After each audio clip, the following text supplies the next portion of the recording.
Amazing,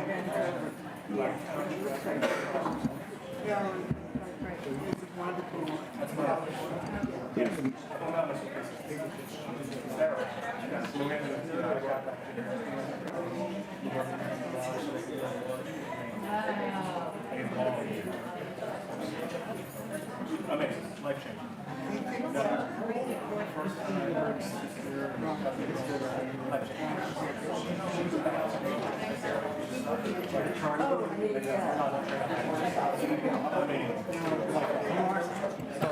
Good evening, good afternoon, sorry, good afternoon, everyone. Welcome to the Jail Oversight Board meeting.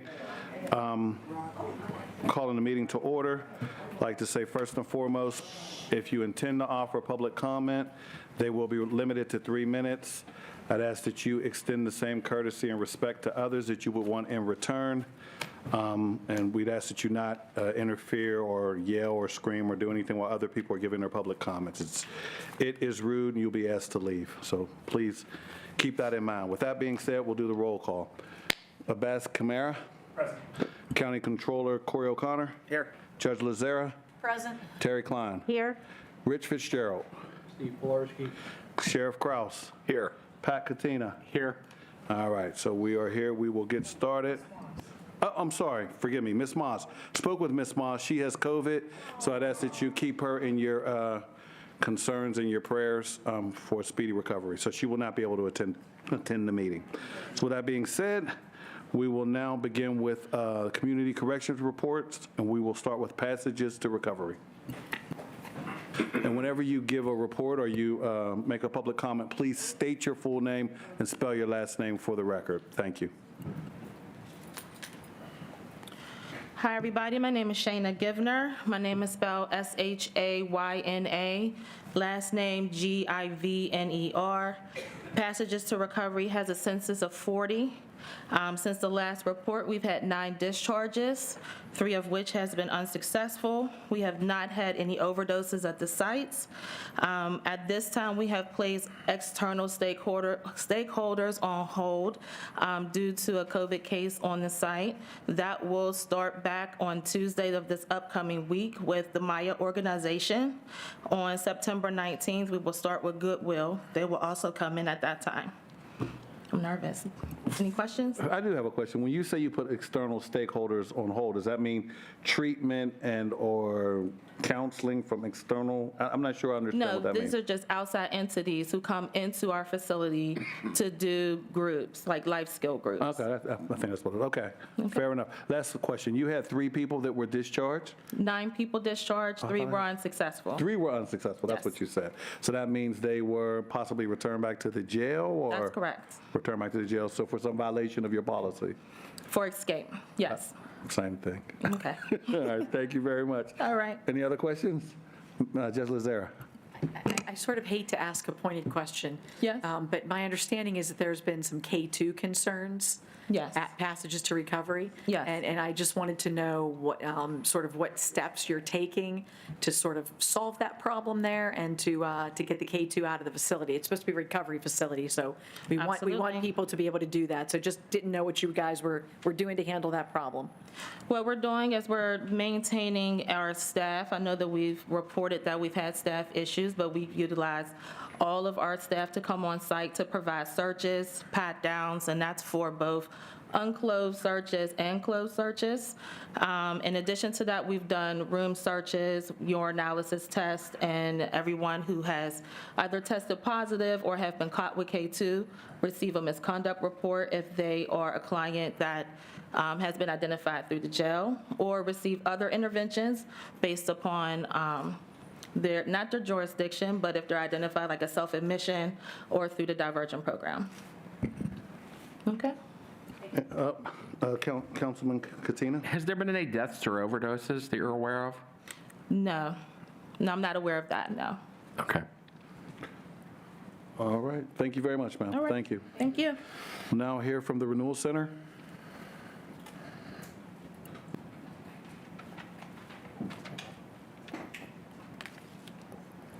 Good afternoon, everybody. Darren Hood, D-A-R-R-E-N, H-O-O-D. Before I give the normal report, I'd just like to make comment on the water issue that we had outside of our 704 facility next to the Allegheny County Jail. The water, we had a water main break, and that started on August 28th. Renewal dug and fixed the part under the sidewalk, but another leak was under the street requiring a permit from the city, which we just received late this morning. Work will commence on Monday morning. Hopefully it'll be completed shortly after that, weather permitting.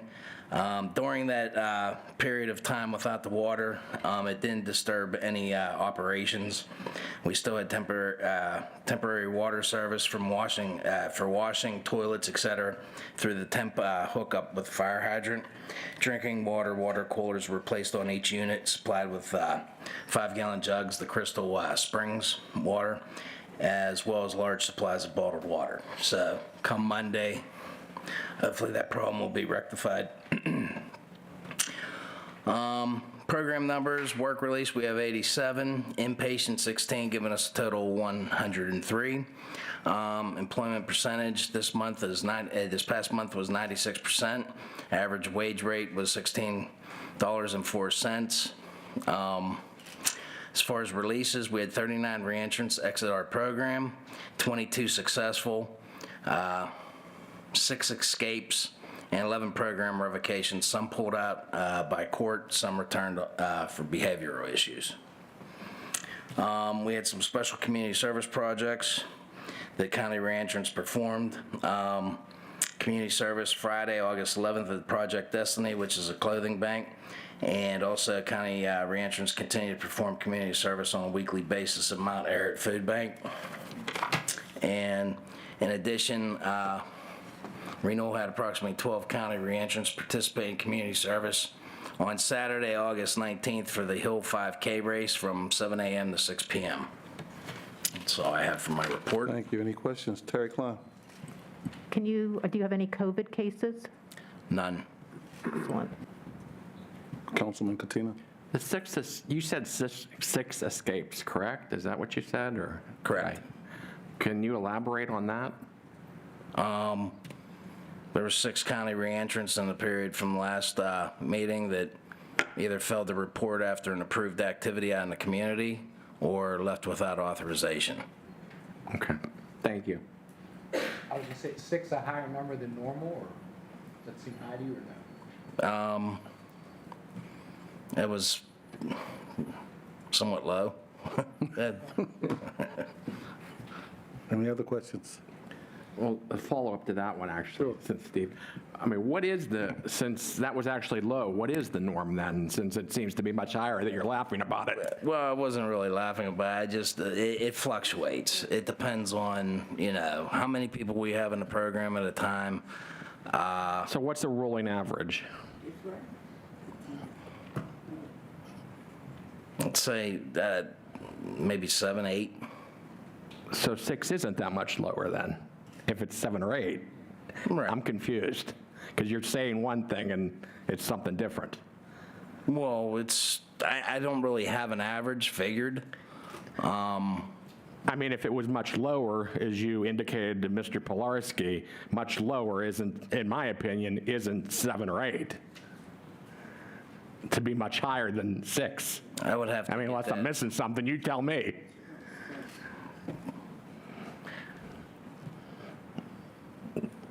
Can't? I don't have an answer for that. I don't Okay. have an average. Okay, I think that's something we might need to look into a little bit, so maybe at the next meeting you can come a little bit better prepared for that.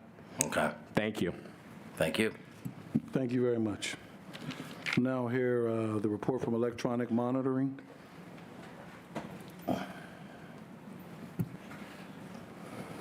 Good afternoon, Board. Steve Eswine, STEVE, for the probation office. So for the report ending, this period ending, we had 601 people enrolled in the program. During that time, 90 were successfully completed. We had 2 that were removed for technical violations and 7 who absconded from the program. So, any questions? Any questions? All right, thank you very, 1. Yep, not a problem. Thank you very much. Thank you. All right, we will now begin with our public comments. Again, public comments will be limited to 3 minutes per comment, and we'd ask that, again, there's no interrupting or yelling or screaming. Everyone is hopefully given an opportunity to state their public comments without interruption. First, and again, when the buzzer sounds, we'd ask that you please stop speaking because that your time is up. And it's not fair to others if you go over your time, so please stop when you hear the buzzer. First on the list is John Kinstowitz. John Kenstowitz, Kenstowicz. Choosing a new warden. The choice of a new warden is critical. It could affect the atmosphere at our jail for the next 10 years. Our new warden must have a transparent and working relationship with the frontline staff who work at our jail. Our warden needs to be aware of the day-to-day challenges of our ACJ staff and what changes our frontline staff would like to see. For these reasons, PIN's recommendations in choosing a new warden will use as a reference our 2 surveys: the Correctional Officers Job Satisfaction Survey and the Healthcare Staff Job Satisfaction Survey, both administered earlier this year. Both surveys recommend changes in, number 1, the authoritarian top-down structure at our jail that is embedded in the relationships between administration and staff. 2, the lack of autonomy of frontline staff to grow in their profession. And 3, the jail's punitive environment, a stick-over-carrot philosophy in which there's a striking absence of a corrective and learning philosophy to help frontline staff become more effective professionals. Besides the 2 surveys, PIN is using as a reference the Department of Justice and the National Institute of Corrections workbook, Focused Leadership, a resource guide for newly appointed wardens, which contains much of the current thinking regarding how a warden can be successful. A national survey of wardens is included in the guide. Many experts in the field of organizational behavior, such as Stephen Covey, are cited. In this guide, the strategies recommended in forming the servant leadership model for wardens are crucial. The model is especially useful in countering the authoritarian, very top-down structure at ACJ that frontline staff often identify in their 2 surveys. A last reference is Daniel Pink's work, Drive, which articulates the very negative effects of a carrot-stick philosophy on motivation in the workplace. Besides factors related to pay and benefits, Daniel believes the motivators of a sense of purpose, a sense of autonomy, and opportunities for growth are the key factors to motivate people in the workplace and stop turnover. To be successful, the new warden will need to resurrect from their graves these 3 essential motivators in the workplace. Following each numbered section below, we provide questions and assessment exercises that can be used to interview applicants. Thank you very much. Marianne Novi.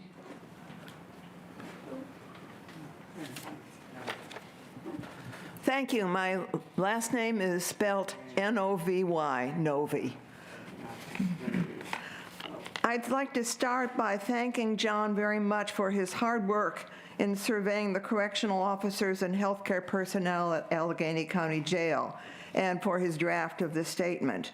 Also, thanks to the members of the School of Social Work at the University of Pittsburgh, whose survey of the jail residents a few years ago gave a shocking picture of their unlivable conditions. The statement before you was approved by members of the PIN Task Force on the Allegheny County Jail. It was sent electronically to members of the Jail Oversight Board. Please have your copy before you as you read it and send it to others who might be interested. We hope that you will keep in mind our suggestions of criteria and interview questions for the next warden. Number 1, our new warden will never use the words "my jail." but will always refer to ACJ as our jail. The DOJ and NIC emphasize the importance of whether a warden stresses inclusion and uses the word our in referring to the jail and how it should function. Words can be powerful. Immediately speaking of our jail and our plans for the future will indicate some willingness to view frontline staff, residents, and the community as necessary allies. Interview suggestions. Assess applicants' willingness to use the pronoun our in referring to ACJ, and a sense of the applicant's openness to inclusion of frontline staff, residents, families, and advocacy groups for future planning. Ask, would you be willing to meet with leaders of community advocacy groups on a consistent basis, such as once a month? Peter Harvey. Good afternoon. Peter Harvey, Harvey. Thank you. I'm continuing with the recommendations for a new warden. Number 2, our new warden will exhibit outstanding leadership qualities and not just be a manager. The DOJ NIC workbook emphasizes the important difference between a leader and a manager. A leader is a proactive visionary who establishes a strategic plan of how ACJ can grow and rise out of the morass that it finds itself in. A leader instills confidence and commands a dynamic presence with individuals, groups, or in a large gathering. A manager is an administrator who oversees the compliance with current policies, not a visionary. Though a leader needs to be aware of whether current policies are followed, a leader can wisely delegate many managerial responsibilities to his or her administrative team. DOJ and NIC state, quote, "Leadership is not synonymous with authority. Simply achieving the title of warden does not by default establish you as a warden. To the contrary, leadership reflects demonstrated personal capabilities rather than designated organizational positions. This is, in fact, why informal leaders within an organization are sometimes more powerfully influential than those who hold formal rank above them in the chain of command," unquote. Penn does not want a warden who relies on organizational rank to assume authority, thereby reinforcing the authoritarian model. Penn wants a warden who is a leader and achieves authority through personal strengths of skills in engagement, strategic planning, crisis management, and a persistence in moving forward with all parties who want to see positive change in the jail. DOJ and NIC also recognize, quote, "People first follow the person, then the plan," unquote. In our interview suggestion, assess applicants' experiences in leadership and the applicant's understanding of the differences between a leader and a manager. Thank you. Pat Murray.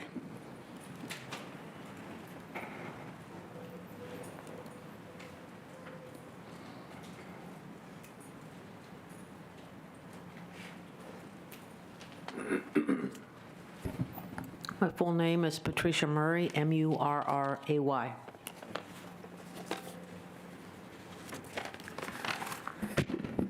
Our new warden will develop a strategic plan for change. Our new warden must be a visionary. The jail staffing crisis, the toxic culture, the high death rates need monumental change. Short-term and long-term strategies need to be developed for each of these problems by a warden who wants to lead and innovate change. Managing the current status quo, by and large, needs to be left to the administrative staff. DOJ and NIC state management by crisis is not really managing anything. It is simply reacting to a situation that is blown out of proportion because of the reluctance to be proactive. Penn recommends the following strategic plans to be implemented with time deadlines. Within 1 year, the rate of death at the Allegheny County Jail will be no worse than the DOJ's average state rate, as calculated in Table 16 of their DOJ report. Within 1 year, the rate of forced overtime for correctional officers will decrease by 50%. At the end of the warden's first year, the staff turnover rate will decrease by 50%. At the end of the first year, the intake unit will be staffed according to NCCHC standards. Within the first 2 months, healthcare staff will no longer be assigned job duties that violate their license. At the first Jail Oversight Board meeting, the new warden will announce the Jail Oversight Board will have access to all mortality and administrative reviews and any records concerning an individual's death at the ACJ. In the next year, all wages and benefits for all staff will increase to make ACJ competitive with other markets. Interview suggestion: assess familiarity with the Allegheny County Jail and experience and capability of devising a strategic plan. Jane McCaffrey.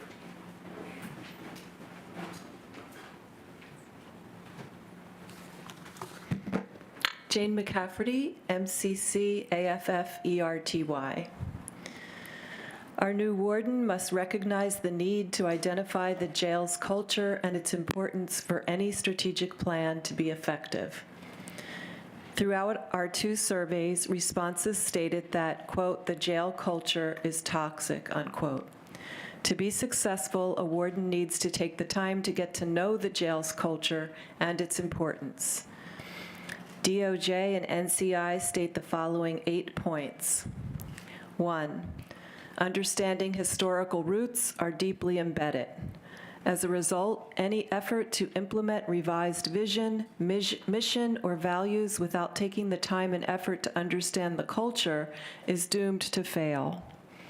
2, the culture of the facility ultimately will be the determining factor of your new warden and your staff's success. 3, if the culture is not working for you, it is probably working against you. 4, do not underestimate culture. It drives everything. 5, if one misreads or ignores the culture, one may never recover. 6, the culture establishes the informal system that guides how communication information is shared, policies are interpreted, and the work of the agency is accomplished. 7, while leaders shape the organizational culture, they may misperceive its actual nature being, quote, above it, unquote, both literally and figuratively. 8, written policies and procedures simply describe how things are supposed to operate. It's the culture that shapes how things really are working. Interview suggestion: assess the applicant's recognition of a jail culture's importance and the applicant's ability to find ways to identify what the ACJ culture actually is. Thank you. Patrick Tierney.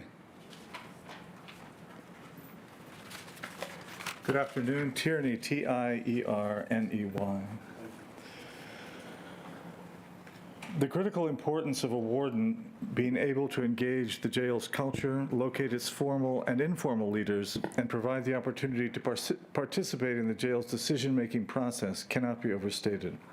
Here's what the DOJ and NCI say about this in the following 5 points. First, communicating with staff about strategy plan is actually as important as its development. Second, from the very beginning, a concerted effort must also be made to encourage all staff throughout the institution in the planning and policy development process. Third, people are more likely to be committed to implementing what they actually participated in producing. Fourth, it's so important throughout the change process to involve those doing the work. And fifth, plans that are made by a select few at the top of an organizational hierarchy are likely to encounter resistance and possibly even active sabotage as they move down the chain of command towards the point of execution.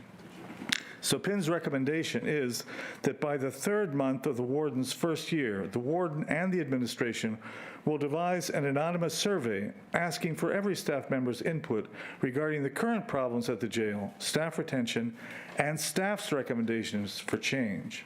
And PIN's interview suggestion is to assess the applicant's interpersonal skills in being able to engage the culture, develop a working relationship with the formal and informal leaders of the culture, and gain support regarding the strategies to achieve change. Fran McDowell.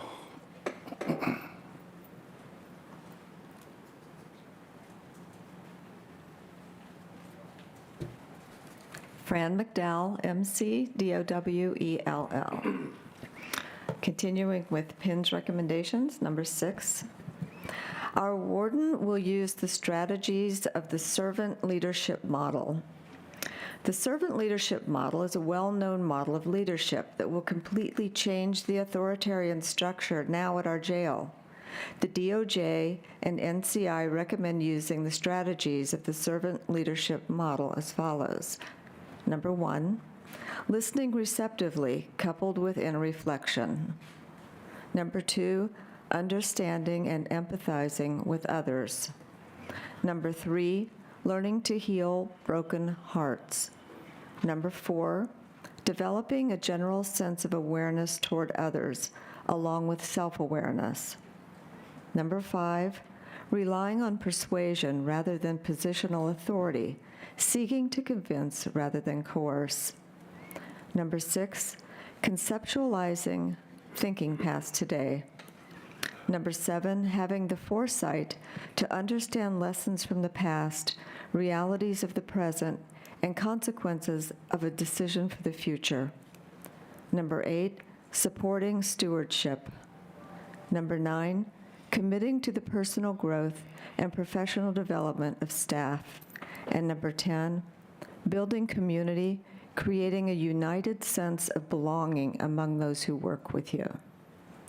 DOJ and NCI sum up with showing your staff that you generally care for them and their well-being goes a long way in getting them to join in your journey. The PIN recommendation: our new warden will institute an open door policy in which any frontline staff can talk with the warden with privacy without getting approval from other administrative staff. The interview suggestion: assess the familiarity and comfort level of the applicant with the strategies of the servant leadership model. Ask the applicants if they would initiate an open door policy to directly hear from frontline staff with privacy. Thank you. Thank you. I apologize if I mispronounced the last name. John Bolanos? Close enough, I'm sorry.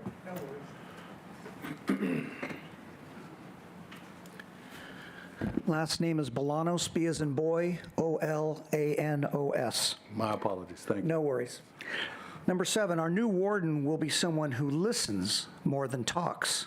The DOJ and NCI recognize the danger of an authoritarian, top-down organizational structure, so in fact they urge a warden to do something quite the opposite: listen. DOJ and NCI state, it is said that we have 2 ears and 1 mouth, either because listening is twice as hard or because we should be doing it twice as often as speaking. They also state, as one respondent to the 2013 NCI National Survey of Prison Wardens put it, remember, the most important part of communicating is listening. In fact, quote, listening to staff, unquote, and developing open communications represented the second most frequently cited personal advice that survey participants, wardens, indicated they would give to their new wardens. Quote, listen to your staff and realize through their efforts you will get things done, unquote. Quote, listen while suspending judgment. You will have a chance to talk later. Listen for content, not eloquence. Sophisticated articulation makes great speeches, but it doesn't necessarily get the job done, unquote. Interview suggestion. An assessment will be made from the interview and from references of the interactive style of the applicant and whether listening and processing information is a strength of the applicant. Number 8, our new warden will be in the blocks daily and will instruct all administrators to be in the blocks daily. From our 2 survey studies, a frequent comment was the absence of administration from the blocks, especially the healthcare administration remaining in their offices. According to the DOJ NCI study, the first response wardens provided for best advice for new wardens was, quote, "get out of the office and walk around the facility," unquote. Pin recommendation: the new warden and all admin staff will daily be in the blocks, circulating with staff and talking with residents in order to build supportive rapport and not find fault. Interview suggestion: assess the applicant's willingness, comfort level, and experience of being in the jail, interacting with staff and residents. Thank you. Thank you. Ronnie Zolke. Thank you.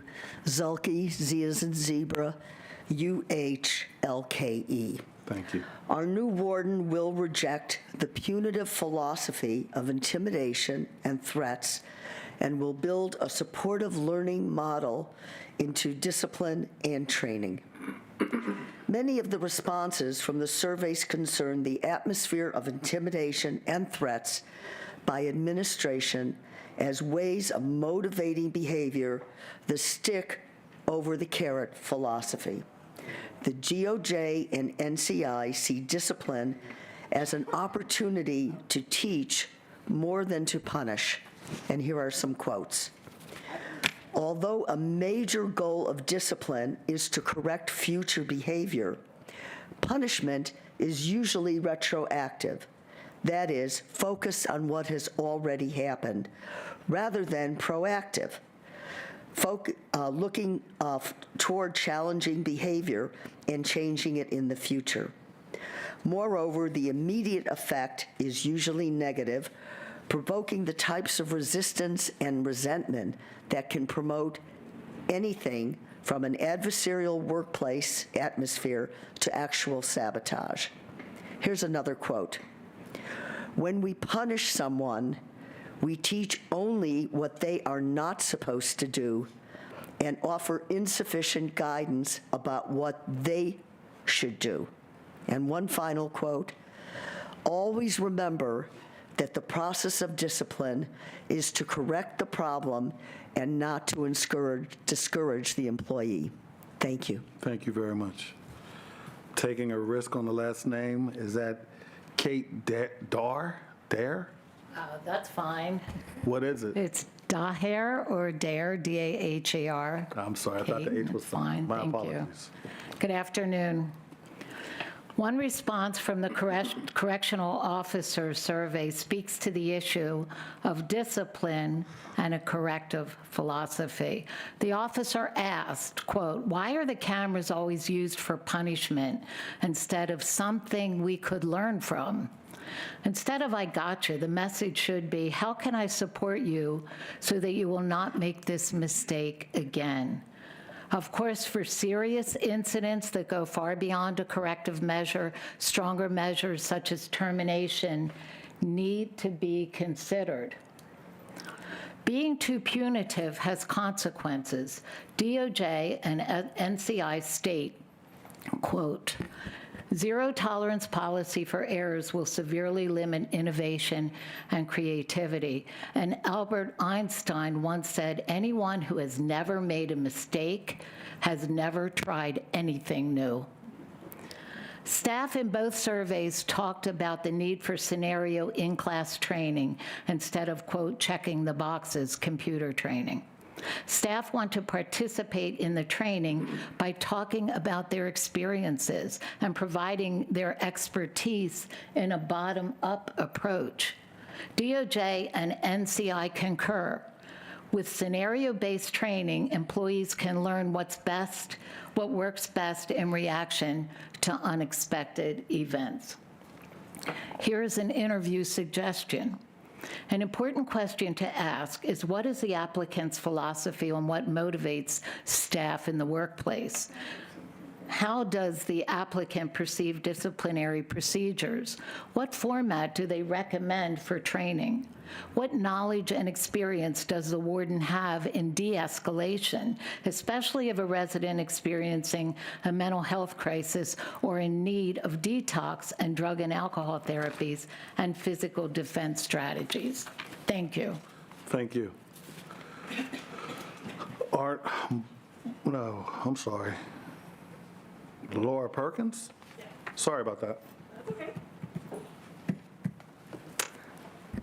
Hi there, Laura Perkins, Perkins.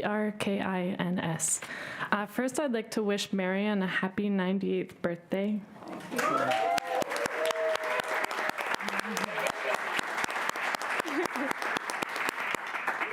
Secondly, I'd like to say that if community members present in the audience aren't allowed to ask questions to presenters about jail policies, then an illegal substitute for the county executive should also not be allowed to ask questions. But on to the prepared statement. Number 10, our new warden should not hoard power, but can give it away and provide autonomy to staff. In several responses to both surveys, complaints were raised about micromanaging and lack of autonomy. Daniel Pink recognizes staff's sense of autonomy as a key motivational factor reducing turnover. Our new warden needs to believe in the professionalism and the opportunity for growth of its employees. Employees need to be provided autonomy as needed, and power needs to be decentralized. DOJ and NCI say this. Quote, leaders work to make people feel strong, capable, and committed. Leaders enable others to act not by hoarding the power they have, but by giving it away. Interview suggestion. An assessment will be made of the applicant's confidence and staff's opportunity to learn and grow and exercise autonomy. Does the applicant believe more in centralized authority? Thank you. Thank you. Clara Swanson?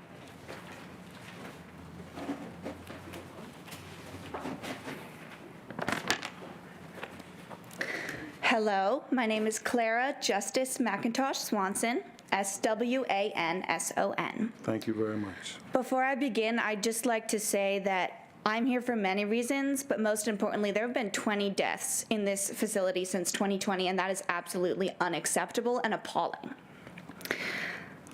The next piece of our message is that it is crucial that our warden will value each employee and will continue to assess why some staff continue to work at the ACJ while other staff decide to leave. The DOJ and NCI recognize the importance of how a warden perceives their staff. Quote, when managers treat employees as an expendable resource, they should not be surprised when employees treat work as an expendable relationship. End quote. The DOJ and NCI concur with PIN's use of the two surveys when they say, quote, it can be useful to conduct staying surveys to find out what makes people think about leaving and why, nevertheless, some stay. Quote, exit interviews can yield valuable information, end quote. The DOJ and NCI have also found at times, though exit interviews are done, nothing changes.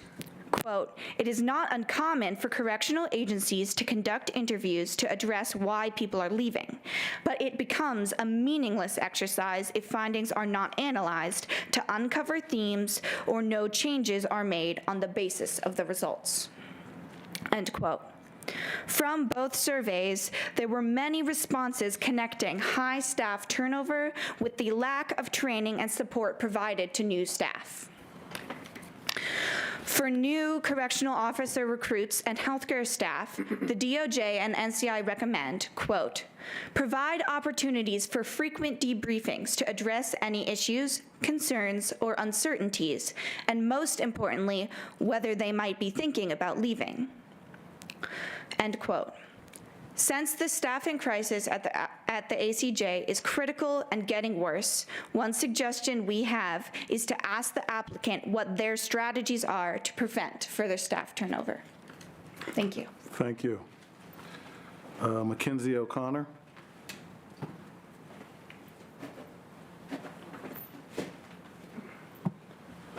O'Connor is O''Connor.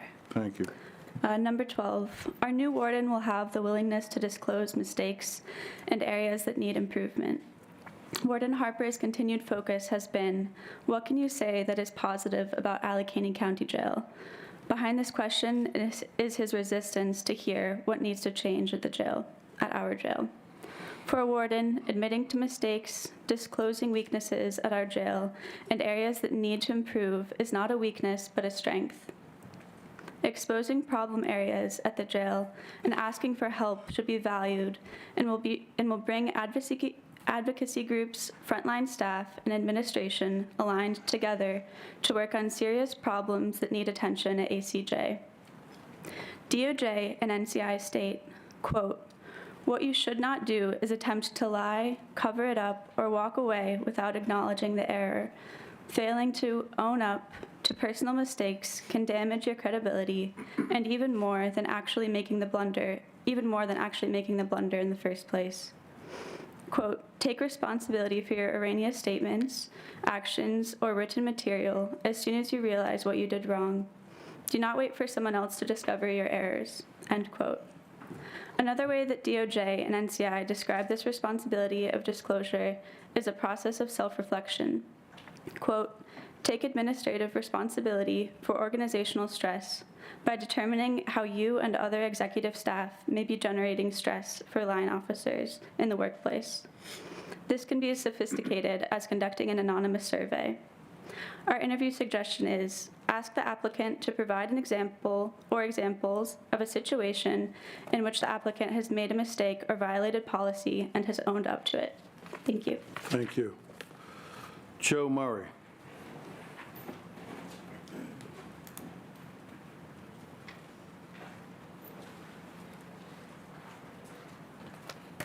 There was a little mix-up on the sign, and my name's Shaughnessy, S-H-A-U-G-H-N-E-S-S-Y.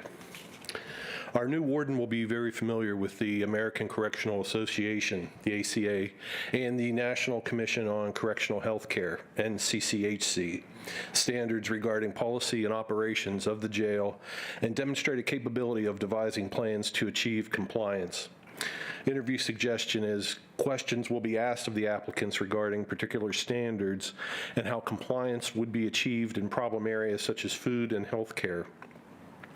Our new warden will be an advocate for changes to be made in the criminal justice system, including reducing the number of residents, better preparing residents to return to the community, and encouraging jail staff to have deeper and more fluid relationships with community providers.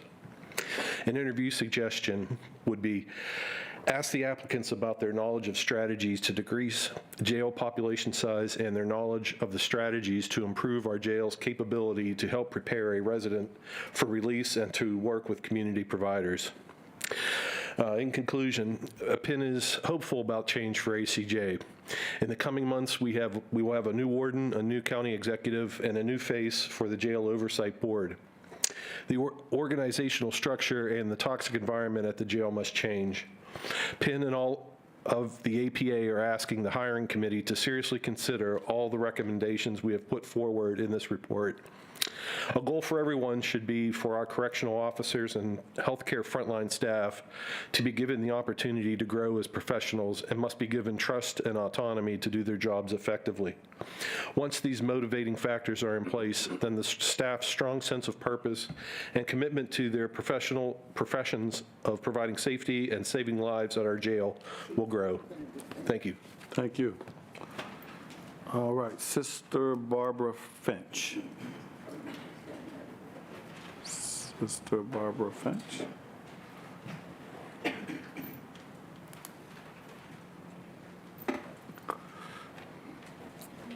That's Sister Barbara Finch, F-I-N-C-H. I'm going to highlight for you this afternoon the dangers of pre-pouring jail medicine, and that was mentioned in some of our recommendations. In our recent Allegheny County Jail healthcare staff job satisfaction survey, there was 10 responses which spoke to the dangers of healthcare staff facing forced to pre-pour medications on a previous shift, which they feel violates license and puts the resident at risk. Jeffrey Leonati, president of Radiant Staff, which serves our jail, has said pre-pouring medications is unethical and against all nursing medication distribution standards. Betty Snook, CEO of the Pennsylvania State Nurses Association, concurs and has said that pre-pouring medications is unsafe and no circumstances warrants the practice. Catherine Knox, a registered nurse who specializes in correctional health care, states pre-pouring medications is fraught with error and has a lack of accountability. These are the three dangers of medicine being pre-poured on an earlier shift at our jail.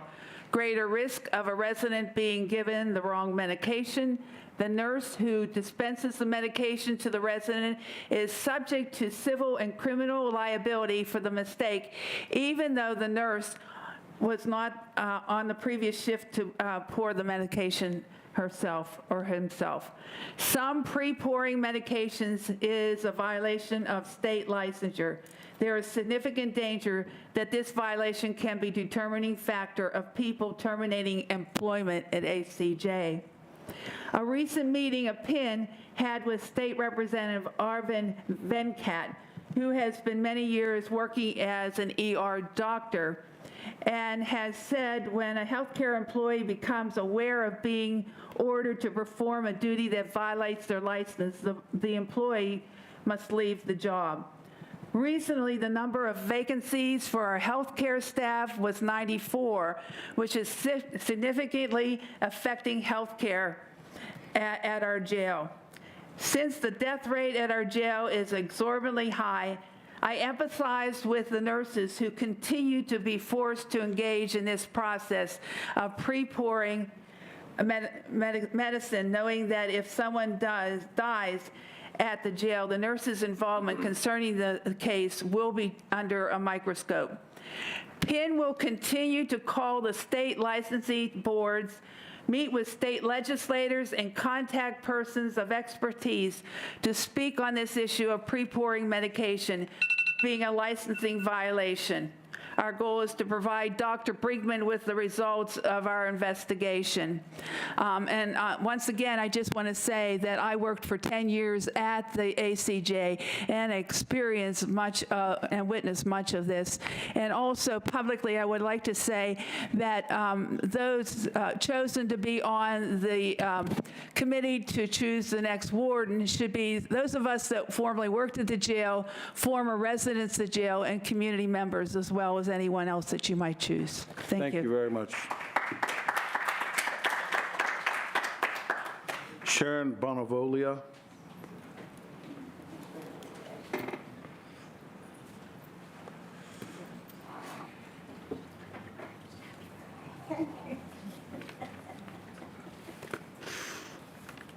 Sharon Bonavolia, Bonavoglia.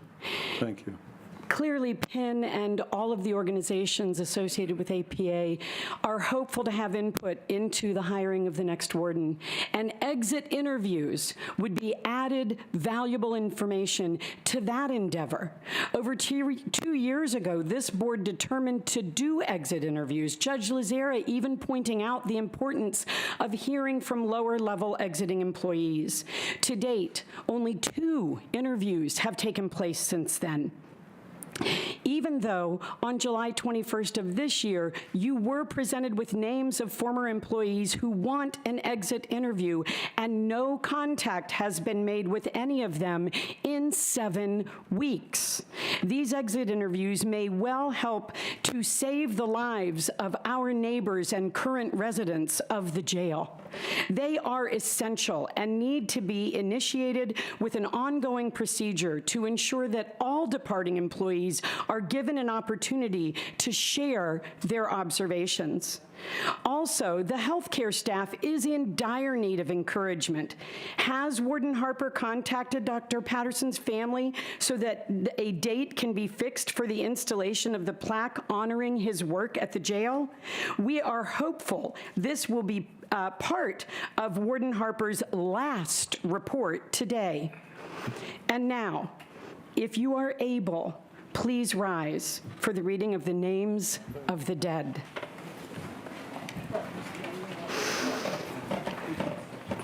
And you can stay right there. Richard Lenhart. Robert Blake. Cody Still. Daniel Pastoric. John Brady. Martin Buchek. Robert Harper. Vinkley Harris. Justin Brady. Paul Allen. Roger Millspaw. Paul Spisak. Gerald Thomas. Jerry Lee Ross, Jr. Victor Joseph Zelenek. Ronald Andrus. Anthony Tolada. William Spencer.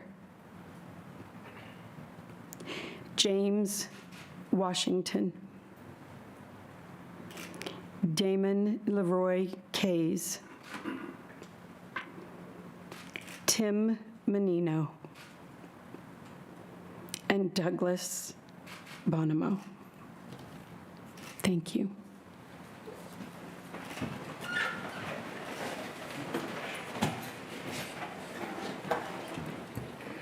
Alex Phillips.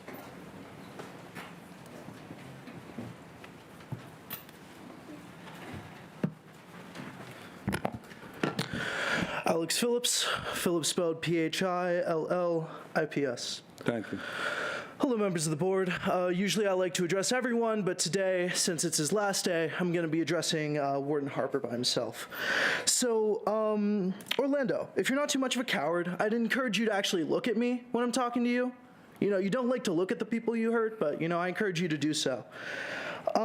You're a pathetic excuse for a man, and the fact that you're no longer going to be in charge of ACJ fills me with a nearly indescribable joy. But at the same time, I know you're just a coward trying to avoid the worst consequences of your actions. Instead of waiting for new county exec, you choose to get your pension and to leave with Fitzgerald's administration like his dog that you are. I'll say this again, you're a coward, and an evil one at that. But I am curious, do you actually believe in the disciplinarian bullshit that you claim you believe in, or are you just a sadist? You think for someone who calls themselves a strict disciplinarian, you would actually hold yourself accountable, but no. You deny people pain medication, you allow COs to smuggle in drugs and then blame those incarcerated for the overdoses, you strip search children, and you hold those with and without mental health issues in solitary confinement in direct violation of a democratic referendum. And of course, over 20 people have died in the past 3 years. You have blood on your hands. You have broken so many laws that I don't even know what the equivalent punishment for you would be. I'll leave you with this. I hope you feel immense, immense guilt for the horrible things you've done in your time here. I wanted to eat away at you for the rest of your hopefully short time on this earth. I hope you spend the rest of your days suffering and then suffering more, because then, maybe then, you'll understand the pain that you've inflicted on everyone else. Fuck you, bastard. Rest in piss. Thank you.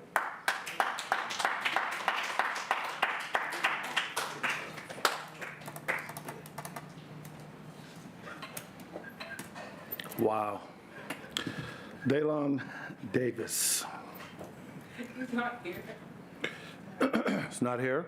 He's not here. But... Jody Lincoln. Oh, well, that's not to follow.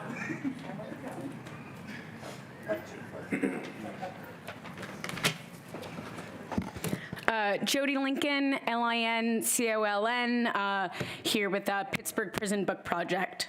First, I'd like to thank Gail Moss, who is unfortunately not here, for her type-up on the book report committee meetings in May. It was very detailed and informative, and so Gail, when you watch this, please keep up those reports at those meetings. Appreciate it. Was more information than we've ever received directly from the jail, and has given me a much better picture about what's going on in terms of books. So I got some suggestions after reading that. One, if you guys could put instructions for the email notifications on the book/publications section of the website and not just in the FAQs, that'd be great. That's where a lot of people are gonna go look for it. The language among your policies and what you put online and in the FAQs is inconsistent between directly from the publisher and can only be ordered from Barnes & Nobles or Christian Books. Please make sure your language is consistent. It'd be great if you expand to more vendors. Get to that later. But yeah, you guys would reject something directly from Penguin, so don't have it say you can send from the publisher. Also, as you work to create your inventory and return processes, please do not create a punishment structure for people who do not follow those processes. We've seen public libraries remove late fees. The people reading these books are already incarcerated and being subjected to horrific conditions. There's no need to keep them from checking out more books or, creating other punishment structures, taking away rec time because they don't return a book. It's just a book. You're gonna lose some. They're gonna get damaged. I also have some questions. Why don't people have access to the full GTL library of ebooks? Although there are some serious issues with how GTL handles their ebook subscription services, which is still exploitative and concerning, at least it would increase the availability of the books. I'd love to know who the Assistant Deputy Warden of Programs are. That person is not identified online. I'd love to work with that person and share some best practices and guidance where I can. How do individuals without tablets request books if the book request feature is only on tablets? We know that people who do not have tablets are also folks who aren't receiving recreational time. So that is a big concern and are often people, on the mental health levels. And what's going on with discussions around expanding vendors? Also, there was the breakdown in that report of the number of books checked out from the GTL tablets and stuff like that. Super awesome. Would love to have that in the Warden's report every month going forward. Also, shifting gears, I made a comment a couple months ago that highlighted major concerns and provided expert critiques of invasive strip searches techniques on children, including, and I gave the board that packet, right? I was hoping over the past few months, we might see some action from the board banning the strip searches of children. Well, much to my chagrin, it's been crickets, and the topic hasn't even been discussed. Many of you expressed serious concerns at the time with the strip searching of children, and rightfully so. But as is typical with this board, you have failed to act. This should be old business. Keep talking about it. Talk to your experts. Let the jail respond with their bullshit about why they can't do it, but don't just let it disappear into the black hole that is the human rights abuses at ACJ that people in this room love to ignore. Thank you. We'll now hear from Tanisha Long.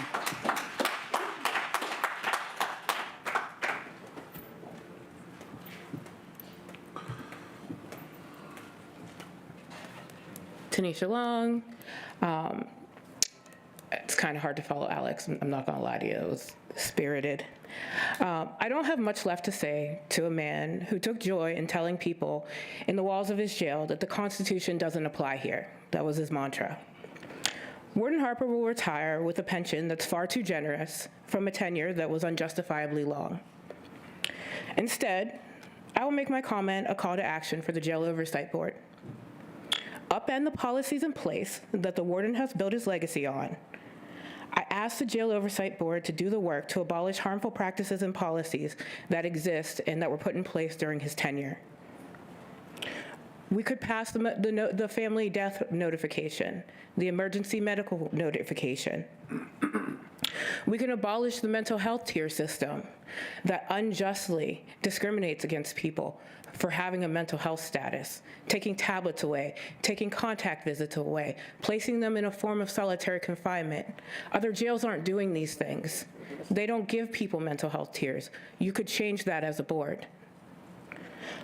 We can change the visitor policy so that people can be on more than one person's visitor list, so that people who have multiple family members or multiple friends who are incarcerated can actually go see them. So you could put commissary money on more than one person's book and make it so that all people can benefit from mutual aid. We can stop strip searching children. It's not hard, especially in a jail with a full body scanner. Why would we even want to strip search a child? The book bans. We can make it so that people can get books from other vendors and other sellers that are not limited to Christian books and Barnes and Nobles. We can actually end solitary confinement in the Allegheny County Jail and stop ignoring the loopholes that the warden has illegally carved out for himself that he uses to justify his use of solitary confinement. These are things that you as a board can do. You could have done it before this man left, but now that he is not here, you've lost a scapegoat. I would also like to point out that it's Marion's 98th birthday, and she's here, and Rich Fitzgerald is not. And finally, I leave you with this. Do better in your search for another warden. Do better in what you deem acceptable when it comes to information gathering. Do better in your job to advocate for incarcerated people. And while you're at it, pay incarcerated people. Thank you.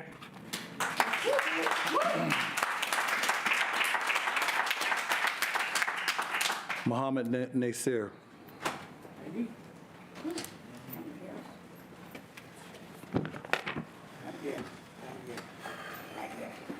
My name is Muhammad Ali Nasir. I go by Manny. I work for One Hood Media. To tell you the truth, I don't think I even need to speak after Alex and Tanisha, but I will. I'm one of many who table weekly at the ACJ.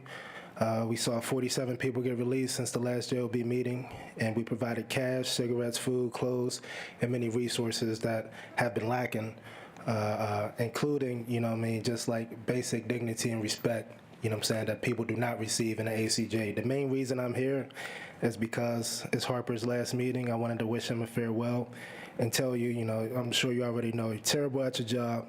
Everybody knows that. But to be fair, I don't think there is any good way for anyone to function as a part of an oppressive system. All right. I have a lot of family and friends in the ACJ. Some have been beaten. One of my friends just got his tooth knocked out by a CO. Some have been sexually assaulted. Some have gone days without showers, without water, running in their cell. Some have gone long stretches without commissary. Some have gone without health care. I actually have a friend who's experiencing heart failure in the ACJ, and he's not getting adequate health care. And we know that, And of course, we all know there are some people who have died in the ACJ under the care of Warden Harper. As we think about his replacement, I want to remind my comrades, which is the real reason I'm up here, that there is no such thing as a good warden. There is no such thing as a good jail. Matter of fact, the last time I was in the ACJ, my cellie, he was an old head, he told me that there was no right way to do wrong. And that was a lesson that stuck with me. There's no good way for anybody to oppress people and rob them of their dignity. So I'm here to say goodbye, and I'm here to remind you that nobody will miss you. But more importantly, I'm here to remind my folks that the only power that these people have now and that they will have in the future is what we willingly grant them. And I invite all of us to imagine an Allegheny County without a warden and without a jail. Thank you. Thank you.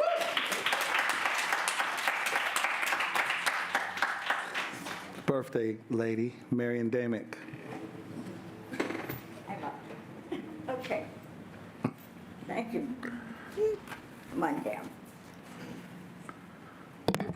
Back. Okay, thank you. Whew, forgetting but this time I've forgotten everything I was going to say. However, I will say I'm somewhat perplexed by frankly, Mr. Kay, bringing up the issue of the new warden at this point, as though you were going to make the decision. Unless things have changed, which, of course, things do change. It was quite a long time ago, and I was on a committee that did pick a warden for here. It was not the Oversight Board. So my feeling, unless things, as I said, have changed, Your Honor, you have nothing to do with it. So we spent a whole lot of time wasted, I think. And I'm sorry that it was, because you need. What I'm going to plan is something quite different. We all know what's wrong with the jail. We know all the things from the rat on up. We don't have to know that all again. Why don't we, with the audience, the members here, come up with some suggestions to change things, some ideas, what you can do to get better health care, probably money, but whatever. What you can do to get the COs to be willing to work here, probably money also. The money comes from us, okay, it's worth it. But I think we should try to come up with some ideas that you might take back to Fritz, and tell him about it. Frankly, I would hope, Fritz hasn't been up for any of your things. You've sent a re-rep. Yes, that's fairly good. You never know what he tells them or what Fritz says. I call him Fritz because he lives around the neighborhood. He lives right near me. You've got to get things on what might be good. And as an example, are you going to pay attention or are you going to talk? Okay. I'm telling you. Okay, here I am, New York Times, September 7th. Whoop, what have they done? Here's something you might think of doing. Here, having and I can pass it around, having a writing class for adults. Writing is not, it's what do you call it? Like a prompt. Someone gives the speaker gives a prompt, and the inmates write one sentence of what that means to them. And then they get to talk about it, why that meant that, why that. And it continues. I will pass, whoop, whoop. Here you are. Thank you. Pass it around. I think we would do better. Stop complaining and try to tell you what we see you can do to make it better. How do you change what everybody's been claiming about? What do you do? You're leaving it to the people here. Forget that. Tell them what they can do and make sure that's your rule. If we do that, we also, I have what here? Whoops. Oh yeah, there's a big thing we can do, which is going to cost a lot of money, but it's vital, really. We need a new jail. We need to move the jail. It is absolutely in the wrong place. I know when it was there, I was with the judge who went down and checked it. I was there at the beginning. It's great. The other jail was in town. This is a jail in town. Those days, my age, long time ago. It's not now. Now, and also, it's part, you always like to put the law, they have to have space out. Not one room with two windows out is not being outside, right? Yes, that's what you have in the tree. Allegheny County is not, I hate to tell you, but it's not Pittsburgh only. There are other places in Allegheny County you can put a jail which would have some outside picture that inmates could come out, breathe the air, walk around, and go back in. That's what you need. And I think that's one of the things that we should try to do. It's going to cost, nobody says it isn't. It's worth it. This jail is not helping anybody. And you keep telling people, they keep telling you it's not. It's getting nothing. You know that. You know everything they've said. You know it already. Try to look for something that will improve it. And I'm saying, move it. That's my aim. Thank you. Thank you, ma'am. Brian Wilkerson.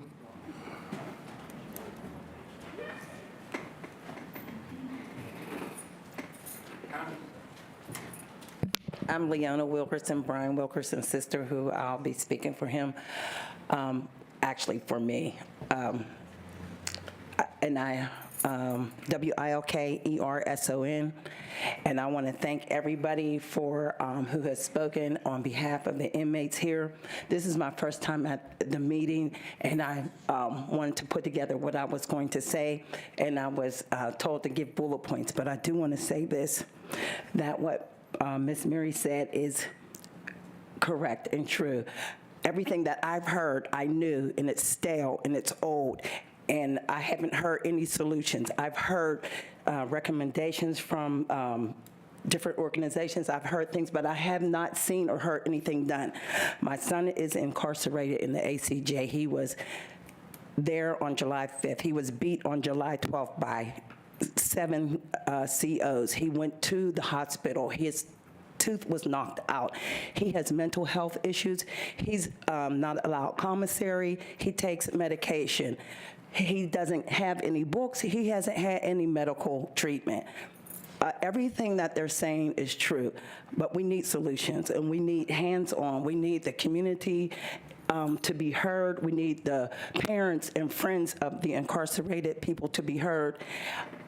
This was, I found out about my son's beating by way of Facebook, and when I contacted the jail, no one was responsive. I contacted Fitzgerald's office, I contacted the warden, I contacted Channel 4 News.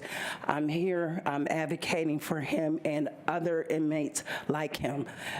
And I don't know how much more time I have, but I'm praying for all of us here that we can come up with a solution, because it is about time. And one thing I do love that what you said is the city of Pittsburgh is not the only place for Allegheny County. They do need air. We all need air. Thank you. Thank you.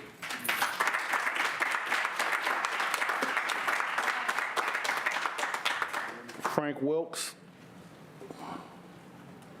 Is there Frank Wilkes? All right. I have a statement that I'm going to read from Judge Clark. Dear Warden Harper, I'm sorry that I'm unable to attend the Jail Oversight Board meeting to bid farewell and say thanks to you. It can be said that the true measure of a person comes to light during times of turmoil and crisis.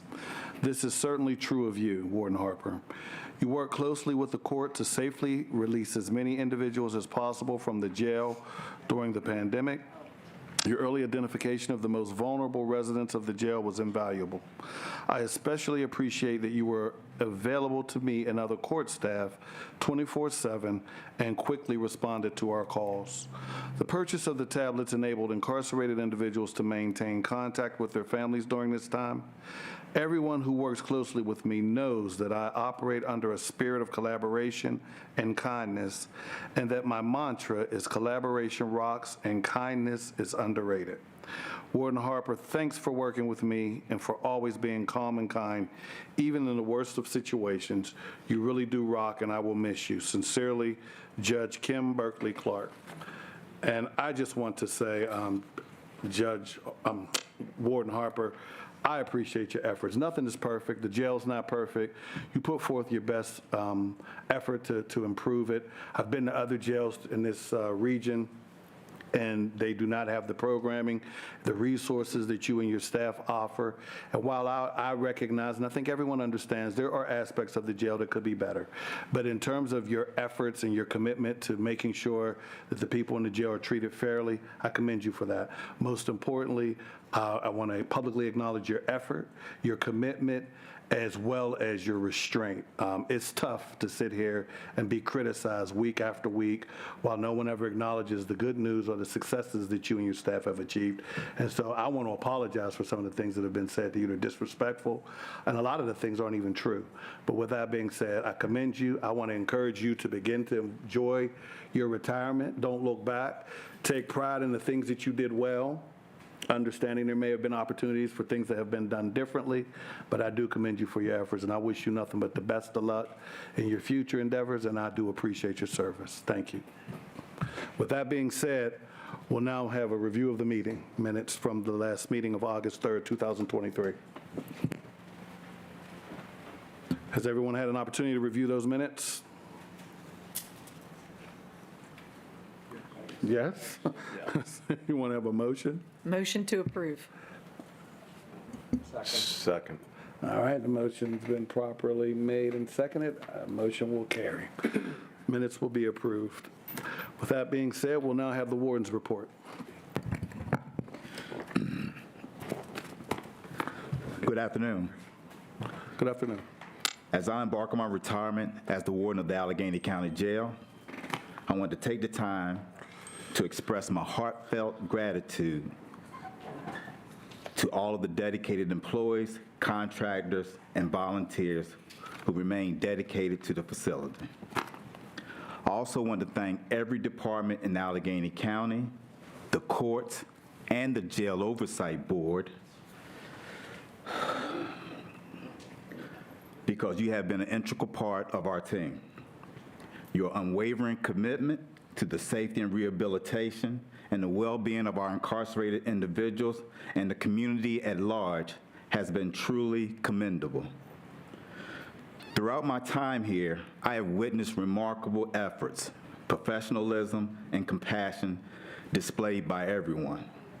Your hard work, resilience, and teamwork have contributed to the success and positive changes within our facility. I am proud to have the privilege of working alongside each one of you. You made a difference each and every day. As I step into retirement, I leave with fond memories and the confidence that this institution will continue to thrive under your capable hands. I look forward to staying connected with friends and colleagues I made during my time here. And once again, I would like to thank everyone for their dedication and support, and I wish you all continued success and fulfillment in your respective duties. Now I'd like to pass it on to Chief Beeson. Thank you, Warden. Good afternoon, Board. Start with a staffing update. Since the last Jail Oversight Board, we've had 2 promotions. The first, Captain Lee Eastock, was added to the rank on August 14th. And on Monday, August 28th, Fred Young was promoted from Major to the Deputy Warden of Operations position. Congratulations to you both. Our next cadet class begins on Monday, September 11th, consisting of 20 candidates. We have physical agility tests scheduled over the next several weeks, with over 40 scheduled to participate in those, and there will also be additional sessions scheduled in October. These upcoming physical agility testing dates are for the cadet class that we have scheduled to begin in December, and we are obviously still accepting applications at joinacj.com. PADOC transfers we have in the jail. Currently, we have 29 males, 2 females with 300 Bs waiting for transfer, 9 males with detainers, 10 males with open cases. The longest wait time on a 300B was received May 3rd, and the shortest wait time is from yesterday, September 6th. Currently, we have 34 federal inmates in the facility, 19 are United States Marshal holds, 15 are federal transfers for Allegheny County Court. Our use of force numbers from August were 38, And finally, I would like to announce that substance use recovery nurse Michael Ellick and drug and alcohol assessment and placement coordinator Ronell Thomas have been named the ACJ correctional professionals for the month of August. Congratulations to both of them. I'll pass it on to Deputy Warden Clark to continue the report. Good afternoon, Board. Chaplaincy and pre-release, the Foundation of Hope is actively recruiting for new volunteers in all faith groups to serve as teachers, worship and prayer leaders, and mentors. Potential volunteers can begin the process by filling out the volunteer application at foundationofhope.org. There will be a training day for new and continuing volunteers on November 4th. The foundation is also hosting a cornhole tournament fundraiser on September 30th at noon at Nova Place on the Pittsburgh's north side. Proceeds from the fund the foundation, which provides both chaplaincy and pre-release services at the jail. More information is available at foundationofhope.org. Discharge and release, the DRC assessed 391 individuals and distributed 72 boxes of Narcan and 114 fentanyl and xylazine test strips in the month of August.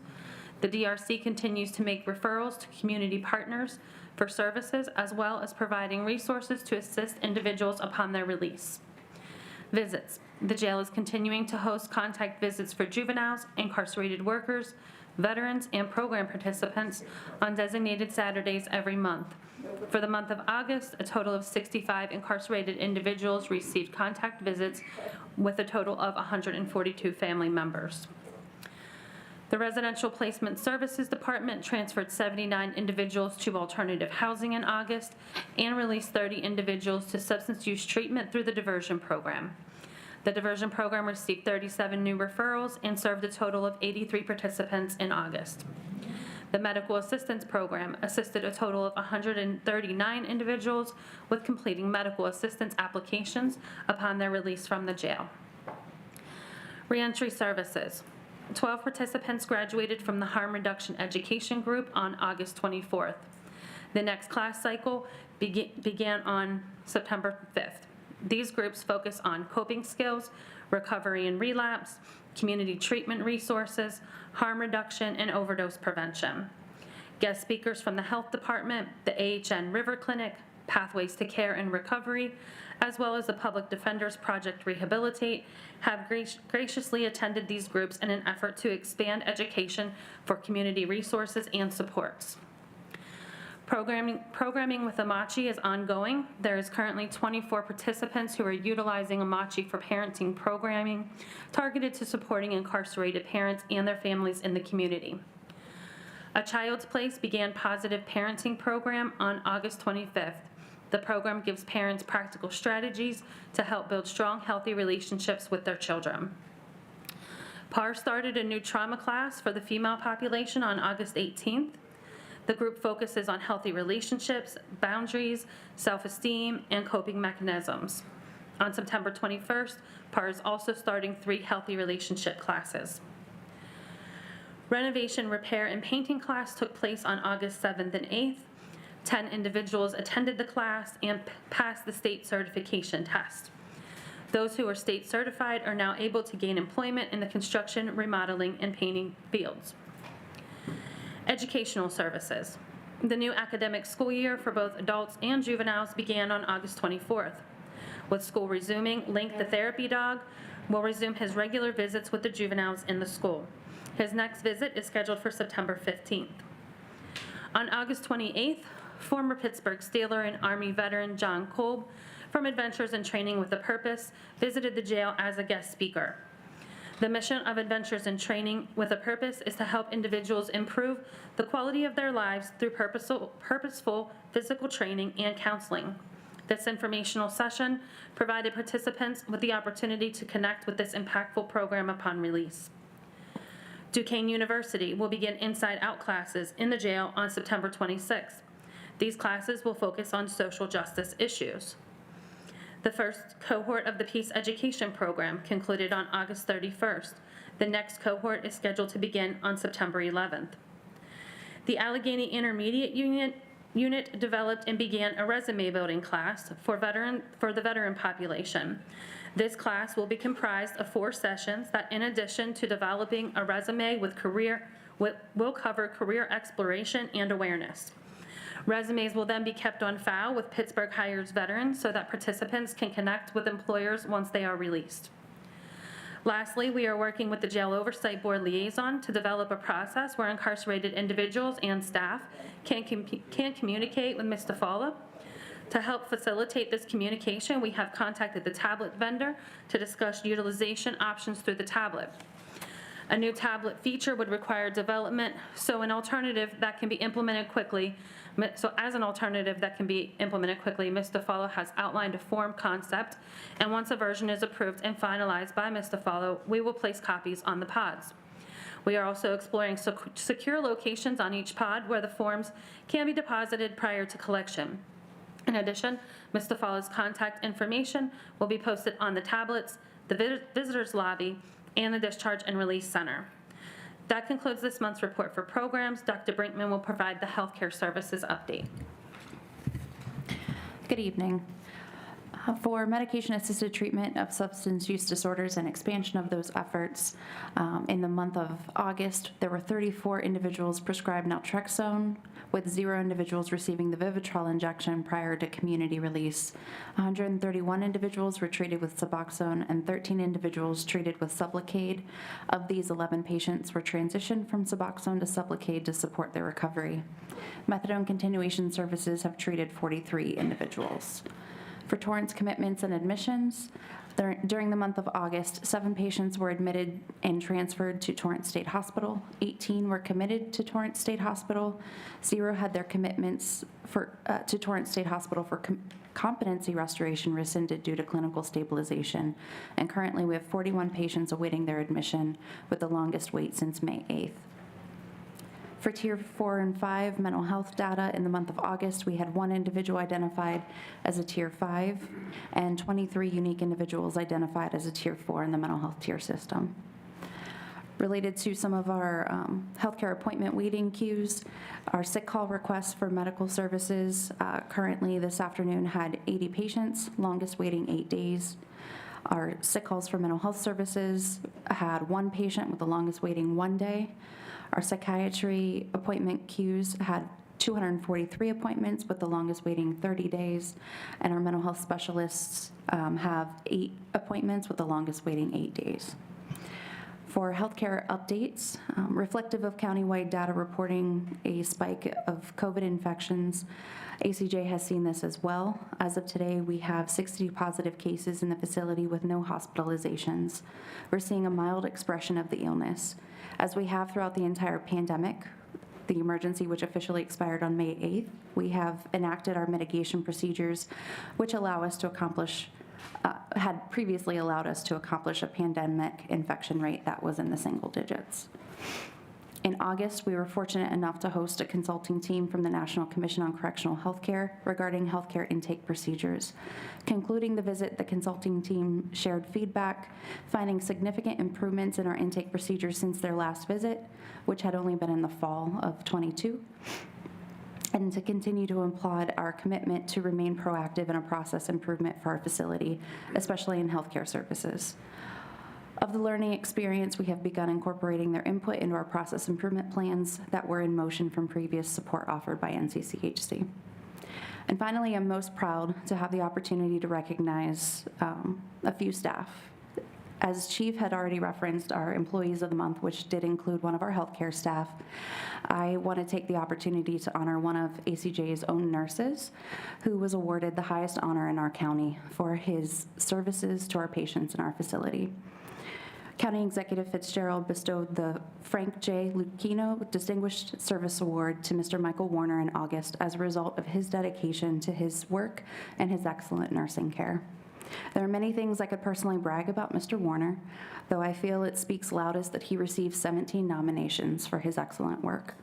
I could not be prouder to work with such an incredible nurse, employee, and team member. Thank you. Board, we are now ready for any questions that you may have. Any question from the board members? Controller O'Connor. Yeah. A couple questions, a couple statements. The Amachi program, is that the one where they do virtual reality? It's down the street, or not virtual reality, like a Zoom call with their parents. Is that the same one? No, that's a different organization. Okay. I'm I knew actually- Machi was there, yeah. I just didn't know if they were connected there, sorry. A couple questions that came up. Health, with new cases, are you guys looking into quarantining, doing anything like that again? We've already instituted those procedures. Oh, you already have, okay, sorry. And then the tablets were mentioned. Our office has been working on it. We're probably a month and a half away from getting the platform on so that residents can see our meeting minutes, notes from these meetings as well. So I just wanted to make everybody aware of that.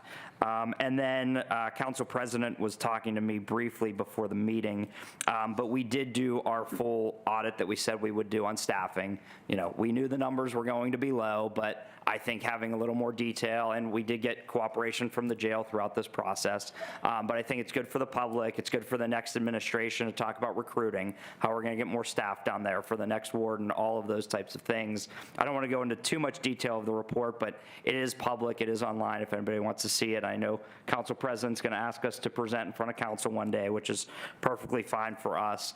And then I guess I more or less have a question, because I've never been through this, and I don't know if every board member's been through this. So during the transition, there will be a warden that is appointed by the state. Is that correct? Like, what's the overlap here when the warden retires? Is somebody coming in for the meantime? Is that how this works? Just state-appointed interim warden. an interim warden, okay. So everything that's going on right now, though, stays afloat, you know, everybody, it's 24/7 operation, so we know this new individual, whomever he or she may be, comes in, you know, has authority to make changes, do whatever they see fit, or continue programs, whatever's going on. But I think the public, just to have that data is interesting to know what that process is. So there will be somebody appointed by the state in the next month or so. So just wanted to clarify that, so. Question about the process. Let me turn on my mic. Steve, maybe you know better than the rest of us. Is that typical that the governor appoints the warden when the counties? The governor doesn't appoint. Okay. The state DOC, so that would be typical. From what I know, I'm not very familiar with the process. I know before Warden Harper was hired, we went through, I believe, 3 interim wardens during that time period until he was hired until the search was completed. So that's really only my experience with it. So the county is over the hiring process, correct? Correct. But they're not actually in charge of the interim warden technically. Well, we would be. I mean, like, you know, we reach out to the state and say, hey, look, what do you want to do here? I mean, there's some other options, but most places go with an interim warden from the state. They come in and do it. So it's not the state actually appointing the warden then, it's the county actually saying who we would like to run the facility. The state will give us options or send us people who they are qualified. I believe a lot of them are sometimes retired people who have worked maybe in state DOC or who would be deputy wardens at certain levels that would be qualified to work there. So How far along are we in the process at this point? we've reached out to them, but we haven't really finalized anything yet, so. I mean, We hope to have somebody in place before. we're on the clock at this Yeah, point. we certainly, our goal is to have somebody in place before the warden leaves. Okay, thank you. Any additional questions? Yeah. Councilman Katina. Thank you.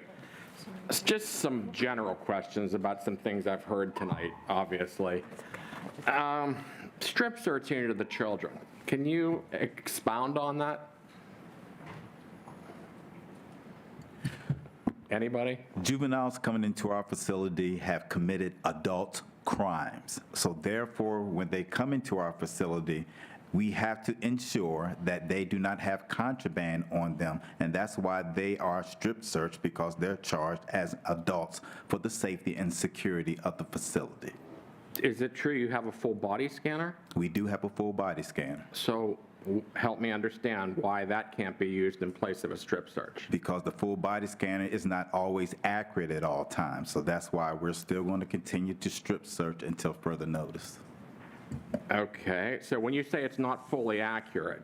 Mr. Katina, if I could, juveniles coming into the facility are not subject to the body scanner. It's part of our policy. So anybody that, any pregnant females coming in or juveniles, we do not body scan. So why is that? Help me understand. Those were state regulations put out by the DEP. that we can strip search, so, okay, I'm just talking this through. So we can basically strip search a child, basically accused of adult crime, I get that. But the state is telling us that using a body scanner basically is not allowed, even though we're strip searching them. The two aren't connected. Okay. So when we got our certification to use the body scanner, those caveats came along with it. We cannot use it on juveniles or pregnant individuals coming in.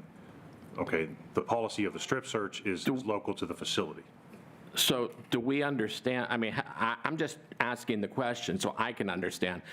What is the reasoning behind not using it on a juvenile, because it seems like that would be a better option than strip searching them personally. I mean, just me trying to understand this. Well, it's similar to X-ray technology, so I assume it's because they don't want that exposure to the juvenile. Okay. Wouldn't you agree, though, that it's less intrusive using a body scanner than a strip search? It's not for me to agree or disagree with that. It's our policy. I mean, but I know it's your policy, but I mean, as human common sense, what dictates? I mean, you're smiling at me, so I mean, I think that, as the warden said, we're responsible for the safety and security of everybody in there. So if we have suspicion that something is concealed on a person, then we have to find it. I get that. I just think there's better ways to do it, and I don't think I don't agree with the policy, and I just think something needs to change with that. I mean, I would seriously urge the board to review that process and come up with better recommendations surrounding that, because I don't think that's appropriate. And I understand what the warden's saying, but I don't think that's appropriate. I'm sorry. I just can't get on board with that. Furthermore, we talk about safety and security. I believe there was a list asked for the jail guards, asked for it about the medical device list. Was that given to them yet? We communicate with jail leadership about who is authorized. Was that list provided? Because I know it was I've read the minutes, and I know that was been asked for previously. We give it to this That's not, I'm asking a yes or no. Was it provided? We did not provide it directly to correctional officers. We provided it to their supervisors. Okay. So can someone tell me if it's in their hands, and or they now have it? Mr. Katina, I think the doctor just stated that we gave it to the supervisors, not the officers. Okay, but it's been disseminated, or it's been everybody know, or there's a knowledge over there now of what exists, correct? That's all I'm asking. Yes, sir. Okay, thank you. Just something that came up while I was sitting here tonight. Is there, departments, obviously all police departments are obviously moving towards body cameras. Is there a reason why we've never considered using body cameras in the jail on our officers? I don't know, it's just a general question. That's something that we could, or the new administrator, warden, could look at going forward, but you just got to realize that, we got to get union buy-in for all of that. So that's something that could possibly be proposed with the new warden. Okay. I mean, you obviously have a lot of experience with obviously within the jail. Is that obviously you're going to be leaving, but was that something that, if you had been staying longer, would that be something you'd be looking at? I'm not going to comment on what I would do since I'm leaving, sir. Okay, so we'll leave that for the new warden, but that's another thing that I'd highly recommend that the board seriously take up, looking at body cameras for our jail facility. Because I hear a lot of complaints from the members in the audience, but I don't see a whole lot of action on anyone's part, which is disturbing to say the least. I know we're all trying to do our best, but I think we can do a little bit better. There's a lot that can be done, and it seems like from all the complaints and all the public comment that we heard tonight, we're failing a lot of people. And I just don't like that feeling.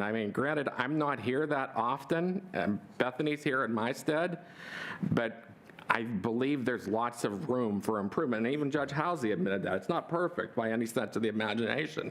Nothing is. Nothing is, but I think we can look at some of these things and possibly look at trying to do a little bit better. pre-pouring. What can you tell me about the pre-pouring that we heard about tonight?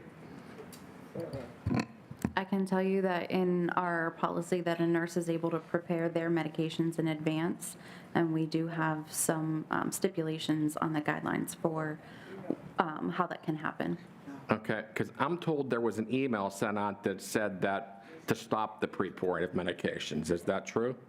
There are a couple of instances where we have to be able to prepare those in advance just due to the movement on the pod, but generally speaking. So there was no email sent out saying stop the pre-pouring? I just said generally speaking, yes. There are. So there was no email sent out to stop the pre-pouring? We can go out, I can sit here all night and ask the same question. Can I try to answer it? Go ahead. There was generally, as a practice, we had asked staff not to, but there are very minimal circumstances where we have to. So was there an email sent out? Again, I can ask the same question. I don't know how to answer your question any differently. Did you send an email out? I did not personally send an email out, but I'm not. Are you aware of any email going out? Yes. So an email did go out to Yes. say, okay. That's all I'm asking for. It's a simple question and shouldn't be an adversarial. I'm just trying to get answers. You didn't like my answer. I don't know how to answer you any differently. A simple yes or no would be satisfactory. Okay, that's the kind of answer you will get. Thank you. Obviously, in some of the concerns was the licensing issue. Do you think the licensing issue, the concerns of a nurse losing their licensing, is making the problem of us having healthcare staff a bigger issue? I don't think I can comment on that to a full degree. Okay, so you don't, because that was one of the concerns, that they possibly might lose their licensing because of being asked about illegal things. I've had nurses from the facility approach me that they're being asked to do things that were wrong. And obviously, I wanted to bring it to you first, to give you the opportunity to address it firsthand, to see if there's any inkling of that happening over there, because if there is, I'm simply saying that needs to stop. If you want to talk about this in depth, I'm happy to talk about that outside of here.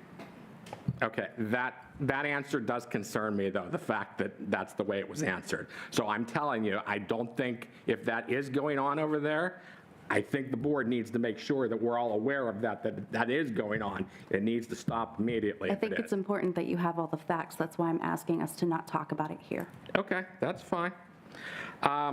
Warden, I know you've been there a long time, obviously, and I think it's not perfect. I keep going back to saying that, but what do you think over the past year career, is there anything you could have done differently, or anything you wish you would have thought of that you could have tried differently, or even any advice that you would give to the new warden to make this a better institution? I have no comment on that, sir. So I do not want to give any advice or suggestions because I'm leaving. Okay. You don't think there's anything you could have done better, though? I mean, just out of curiosity? I am not going to comment on that question, sir. So there's nothing you could have done better. Thank you, then. Just a few more general questions. The talent acquisition specialist that was hired, how is that going? Can anyone tell me about that? I think our talent acquisition specialist is doing a remarkable job in recruiting individuals to our facility. So I think he's doing a wonderful job. So it's definitely been a positive experience, would you say? Yes, sir. Okay. Is there any resources or supplies that you would believe that would increase the efficiency of the healthcare services over there? Because we're hearing a lot about healthcare. Obviously, there's lots of concerns, but healthcare seems to be one of the primary ones. Well, on a regular basis, we evaluate the things that we need, and we do submit proposals for budgetary consideration. And we're constantly looking at, we do an annual staffing analysis too, to be able to see how we might need to adjust. And obviously we're going into budget season at this point in time.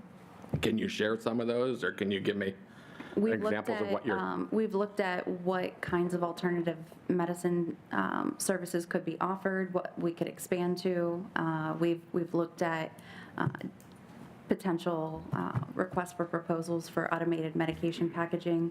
There's been a plethora of things to support both the staff workload and the patient experience.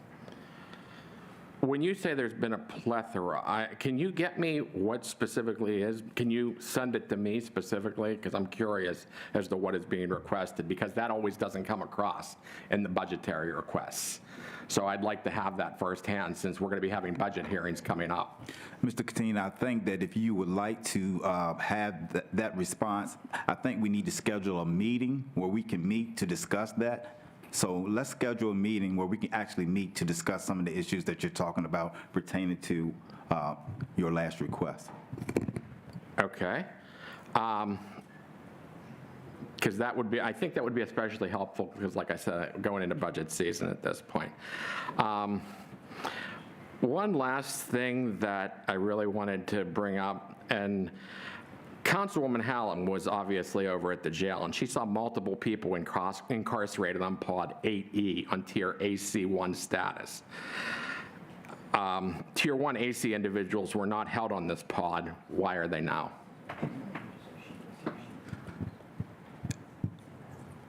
Ms. Hallam came to our jail, and we asked her if there were any concerns that she had prior to her leaving, so we could have addressed those concerns then. So I'm really surprised that you're asking that question, because she did not bring that issue to us. So, Chief?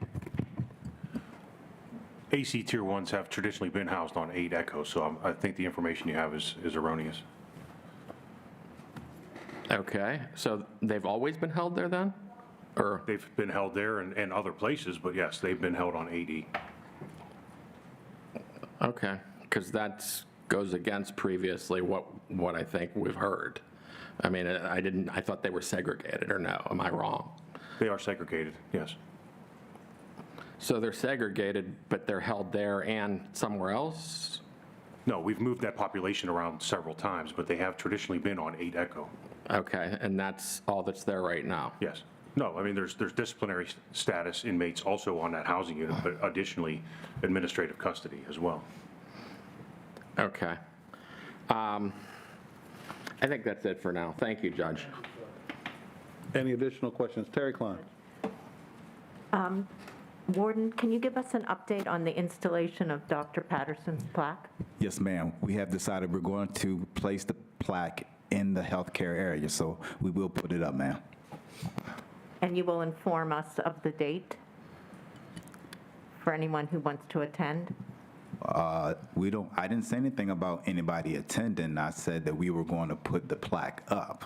Now, if it comes to a ceremony, you know, we have COVID in our jail and everything, and I'm really concerned about that. So I will assure you that the plaque is going to be put up. Any other questions? I do have a question regarding searching the strip searching the juveniles that are charged as an adult. Is that customary in other facilities that juveniles are strip searched? Yes, sir. Okay. I just want to say, I used to work at Schumann Center, and there were incidents where juvenile, and I know it's not palatable. I know it doesn't feel good and it doesn't sound like the right thing to do to strip search juveniles in jail. I get it, and I get everyone's concern, but I guess the question I have is, how do you reconcile that when you have juveniles bringing fentanyl into correctional facilities? And in one instance, back up at Schumann Center, there was a juvenile that came in who had a gun on him. So I don't know, if you don't search the juveniles, how do you keep the drugs and the weapons out? And so I don't know. I mean, I understand everyone's concerned about it. Everyone thinks that it shouldn't happen. But then I guess the trade-off is, how do you ensure the safety of the facility? And that's just something I want to encourage people to think about. And if you have a way to not strip search a certain segment of the population and still ensure the safety, then I think we should all speak up, put that out there. But to simply say juveniles, because they're in an adult facility, should not be strip searched, you have some juveniles there. There are juveniles in Allegheny County Jail charged with multiple homicides, innocent until proven guilty, but you still have to take steps to ensure the safety and security of the facility. So I just want to throw that out there and give you something to think about. Any other questions? Yes, ma'am. Well, this is just a comment, and I'm really appreciative we had this discussion about that you were not allowed to use the full body scanner on juveniles. I wasn't aware of that. You know, you go to the dentist, they put a lead shield on you. I didn't know if there was any way that there could be, I'm assuming what you're saying is you don't want to expose juveniles to this dose of radiation. If there was any way, and I suppose that's on procreative areas that would be sensitive to radiation, but if we needed to go to the state and ask if there was lead protection that could be given, I'm just thinking Outside the box. Well, Ms. Klein, if they had, lead protection on them, then that would defeat the purpose of the scan because it would block the image, so we wouldn't be able to see what we're looking for. I believe you did say this was a recommendation of the state DEP. For the body scanner to be licensed for use, our certification was dependent on signage and our agreement in policy that those two populations would not be scanned through the yeah.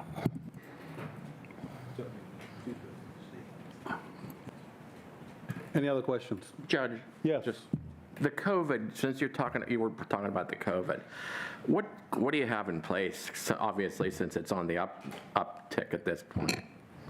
We've returned to a lot of our mitigation efforts that were related to isolation, quarantining, and being able to separate the population so that we can attempt to not allow it to spread further beyond that. Are you doing screenings at intake now? We or? never stopped screenings at intake. So you're still screening at intake? Mm-hmm. How many, do you have any idea, how many you have right now that have? 60. 60 that tested positive? Mm-hmm. Are you doing, how are you actively testing for COVID over there? As soon as a person presents to the facility, they're tested for COVID. But obviously, once they get in and once it spreads, it's a little bit too late at that point. So are you doing randomized testing or anything like that? Or? Randomized testing was never recommended by the CDC to be able to do that. We have in the past done surveillance testing, but those recommendations have changed with the evolution of it no longer being a pandemic. Has the number gone up, would you say, over the past few weeks, or is it plateaued, or is it? It went drastically straight up. Okay. At 60 was the number I think you said? Today. Okay. Thank you. Yes, Terry Klein. Thank you. I'm just going to follow up. Are you going to be waiting for recommendations from the county health department to institute masking again? We've already reached out to Allegheny Health Network and started consulting a little bit from health department, but at this point, they don't write our policies and procedures. The best we can do is kind of see what the epidemiology is doing with the disease itself for us to better understand and make those decisions. So what would be your threshold, if you could say, for reinstituting masking? That's what we're trying to determine right now. I can also tell you that every single person who's come into my courtroom from the Allegheny County Jail in the past probably week and a half has had a mask on. So I don't know whether you're requiring it or whether they just want to do Highly encouraged. But every single person who has come in from the jail has been masked. That hasn't been the case in my room. It has been in ours. I don't know why. What's the quarantine protocol, or how are you handling that once they test positive? Once they test positive, the recommendations at this point have been at least 5 days of isolation, and then we can test to see if someone tests negative at days 5 and 7, and if they continue to test positive, they would go potentially one more time at 7 and 9, and then if they still test positive, they would go the full 10-day isolation. Do you expect it to, obviously, what are you anticipating? What do you think the next 2 weeks brings? A continued spike? It could be a spike. The thing that looks very different with this presentation is how mild it is. Almost everybody is exclusively, obviously a few people were symptomatic, and that's how it came onto our radar, but almost everybody is asymptomatic. Okay, thank you. Any additional questions? All right, with that being said, any old business? So can I also provide an update on our jail board liaison? just at least just a small Absolutely, update. absolutely. So as everybody knows, it's been a work in progress for quite some time. We are finally able to get Karen DeFolo hired. She began her tenure with us on July 31st, and she has been, I think, working very hard. She's been, first of all, trying to understand the jail, going into the jail and visiting pretty much everywhere to make sure that she has an understanding of the facility itself. She has also been going to the alternatives to jail and also investigating those. She has been asked by several members of the board to specifically check on certain situations in the jail, and she has very promptly done that and provided written reports to us with her findings. I know she and I have sat down and we've tried to come up with some ways that things can be better with her job. We want to make sure that people are able to contact her. So we're trying to get something done with the tablets to try to make sure that people can file reports with her and request things. There is an issue with getting that done immediately, so at least paper reports are going to be available to the people in the jail so that they can report. We also would like to make sure that it gets put on the website for the jail so that members of the public who have issues or concerns can reach out and speak to her as well, which we think is really important. We're also trying to make sure that she has a private place in the jail to be able to talk to people so that she has a way to have very private communications that are not monitored in any way so that she can get to the bottom of things, which is the whole idea behind her job. She does have an office, so members of the public, she can choose to meet at that office for, again, private conversations. They are not in, Sheriff Kraus has been so wonderful in providing a house for her, basically, so that we can get her paid and get benefits and things going. The place that she is going to be is not in Sheriff Kraus's office. It's not, subject to everybody coming and going from the sheriff's department, so that she also, again, has privacy. So we are working on those things. She and I have met several times. We're also working on some other ideas on how we can better get her to be able to do her job, and certainly any input from anybody else on the board or otherwise would be helpful in making sure that she can effectively do that job, which is to be our eyes and ears in the jail, to see problems and help us resolve problems. So just wanted to update the public on the fact that this is moving forward. I just wanted to say, I also spoke with her as well, and she informed me that she did, as well as Deputy Toma, that they are preparing an announcement to put in the lobby of the jail so that people who are not incarcerated and don't have access to the tablets would still have contact information and an ability to reach out to her with any concerns. So that's something else. And I know that she's at least had one telephone conversation with the folks from PIN. That was at my request, is that she would reach out to the person who's in charge, and I know she's had at least one brief conversation, and how that will go forward with meeting with community partners is something we also need to start working out. But that's one of the things that we also would like to see done. So just so everybody knows, it's early in the process. She's only been in the job for a little bit more than a month, and she's already taken on a lot, seen a lot, and is willing to talk to everybody about how to make it better. So it is a work in progress, but we're hoping that it progresses quickly. So after the length of time that it took us to get it going. Jail population as of 4:30 p.m. on September 5th was as follows. 1,541 people were in the Allegheny County Jail, and 139 people were in alternative housing facilities. This excludes any people with holds by the federal government. People can be held in the jail for multiple reasons, such as probation and parole detainers, other counties' holds, or sentences. 7%, that is 105 people in the jail itself, are serving a county sentence as the result of a new conviction. 21%, that is 29 out of 139 people in alternative housing, are serving a county sentence. 23% of people in the jail, that's 348, are on a hold from an external jurisdiction, including other counties or the state. There are no people in alternative housing that have a hold from another jurisdiction. 40% of the people in the jail, that is 620 people in the jail, were detained by Allegheny County probation. These individuals were detained for violating probation on a crime for which they had been previously convicted. Of those, 86%, that is 536 of the 620 people, were of moderate or high risk to reoffend based on their probation proxy risk score. The remainder were being held for a variety of reasons, including violent felonies, awaiting mental health communities or service plans, and other reasons related to their own safety or the safety of the community. 26%, that is 35 of the 139 people in alternative housing, were detained by Allegheny County probation.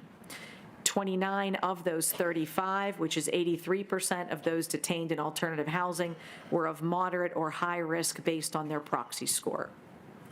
31 individuals in the jail have been court-ordered to be seen by the Behavioral Assessment Unit for evaluations, reevaluations, and pending commitment hearings to Torrance State Hospital. 24 are male and 7 are female. These individuals seen by the Behavioral Assessment Unit were seen in the jail itself and not in alternative housing. 40 individuals in the jail itself are committed to Torrance State Hospital and are awaiting admission. I would just note that there is nothing that the jail can do to get people to Torrance any faster. That is a Torrance issue, not a jail issue. So while we would all like to see those folks get up to Torrance to get the help that they would like sooner, we can't create more beds at Torrance. They have the beds that they have. It's frustrating for every single one of us, and we all wish that they had more beds. 21 people currently at Torrance State Hospital are wards of the Allegheny County Jail. No one is in alternative housing awaiting Torrance commitments. 29% of people in the jail itself, that is 444 people, were held pretrial only, meaning they had no other reasons such as external holds or detainers keeping them in the jail. Of these people, less than 1% screened as low for reoffense based on the Allegheny County locally validated pretrial risk instrument, without consideration of the seriousness of the current offenses. 20%, that is 28 of 139 people in alternative housing, were held pretrial only, and none of those screened as low risk for reoffense based on the Allegheny County validated pretrial instrument. 84 individuals, that is approximately 5% of the jail population, are currently being held in the Allegheny County Jail pretrial only on monetary bonds.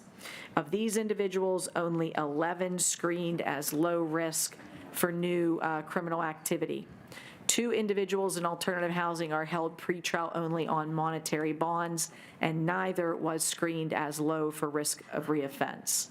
All pretrial monetary bond cases are reviewed for possible bail modification. The Allegheny County Jail population, excluding federal holds but including alternative housing, on March 16, 2020, that is right before COVID shut the world down, was 2,075, including 1,859 in the jail itself and 216 in alternative housing. As of, that's not supposed to be August 1st, that's supposed to be September 5th. Sorry, there's a typo. The inmate population in the jail was 1,541, which is a 17% decrease.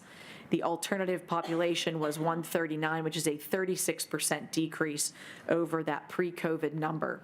Detainer population in the jail itself as of March 16th, 2020, again right before COVID, was 889. As of September 5th, it's 620, which is a 30% decrease pre-COVID. There's a note that indicates that releasing inmates from jail, many of whom have multiple holds, is a process that involves multiple system checks and careful review of public and victim safety, and all parties are working very hard to effectuate releases while still keeping the public as well as individuals in the jail safe. So that is my update on jail population.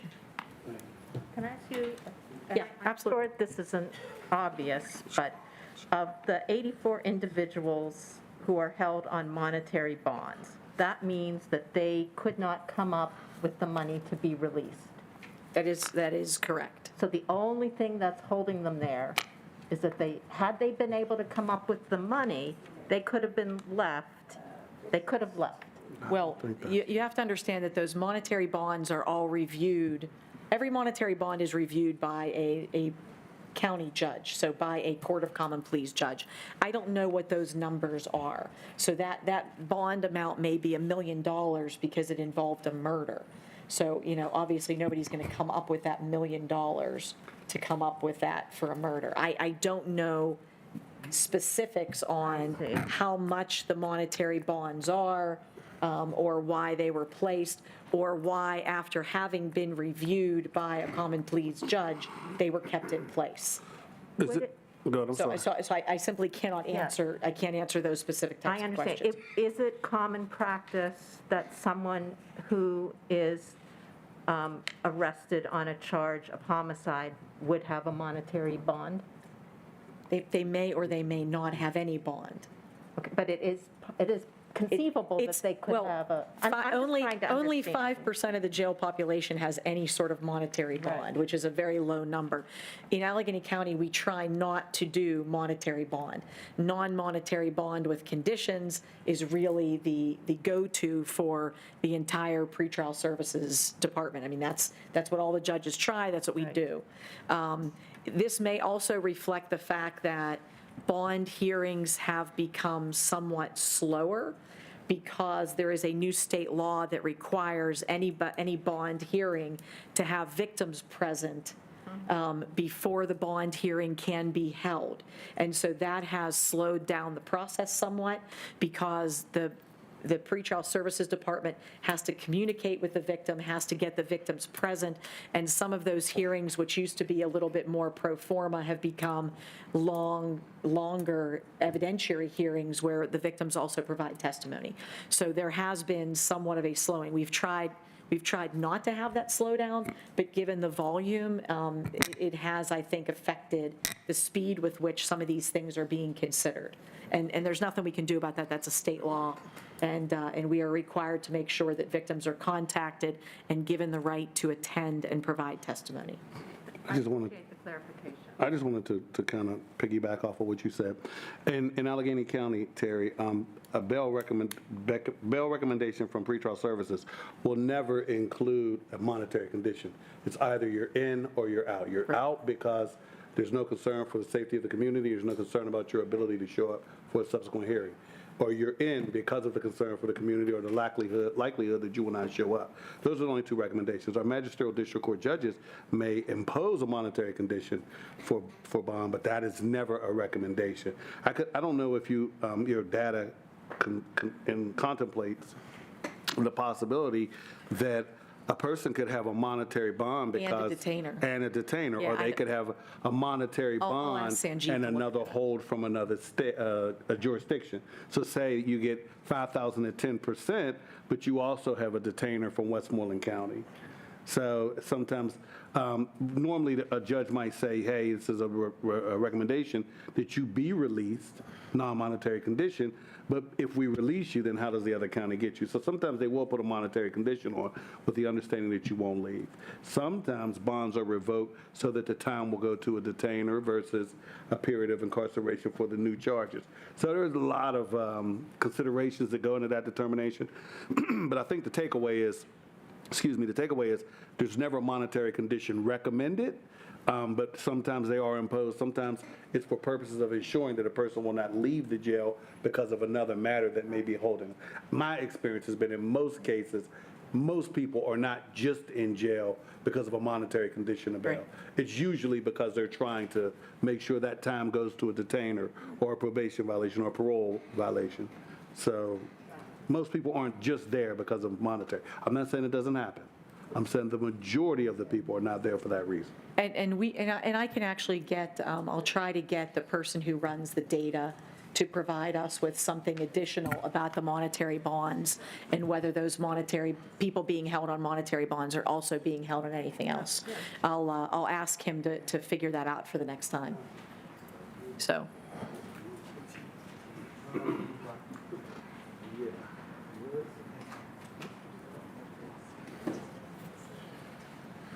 All right. Any additional questions?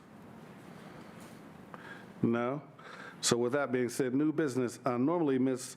Hallam would be here and she would make a motion to provide the funding for the next 3 months for every incarcerated individual in the county jail to receive their $125 per incarcerated individual. She is not present. So moved. So moved. And so that will go for the remainder of the year. That's a quarterly endeavor that we seek to have that motion made. And if we don't do it now, it will be delayed. So And could we second that? Second, but just a quick point, Judge. We posted the numbers, so if people want to look at it, this year it's already 38% down from last year in the fund. So sure, we have to have, this board needs to have a long-term conversation about other funding, alternative funding. Why is it whether down? It's amendments. Why is it down?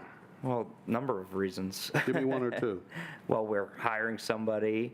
The food is a different price than it was before, so Profit there's a margin lot. on It's the going smaller and commissary. smaller, right? Right. So that's been a big issue. But 38% down means we have to have a long-term conversation about funding some source, whether it's council, whatever it might be, next executive's office putting a line item in the budget, but that's a long-term conversation.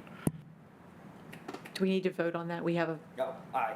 Well, no, he didn't call for the vote yet. I'm just making sure that he doesn't miss it, so we don't forget to do that. All right, so there was a motion, it was properly made and seconded. Any discussion? All in favor? Aye. Any opposed? The motion carries. The money will be supplied to fund those $125 per person for the first day of the month, as we have previously done in the past, and that will go until the end of the year. All right? Anything else? 2 items for new business. Yes. If, Judge. The first item, what is the process for the new warden, hiring the new warden, or what are we doing? I know it's not on us, but maybe Mr. Pilarski can walk us through what the process is going to look like. It may depend on the executive. It's the county exec. I echo what Judge Rivera said. I mean, I don't. So we're not doing, right now, There'll be a search conducted, but right now, they're not doing anything then, or?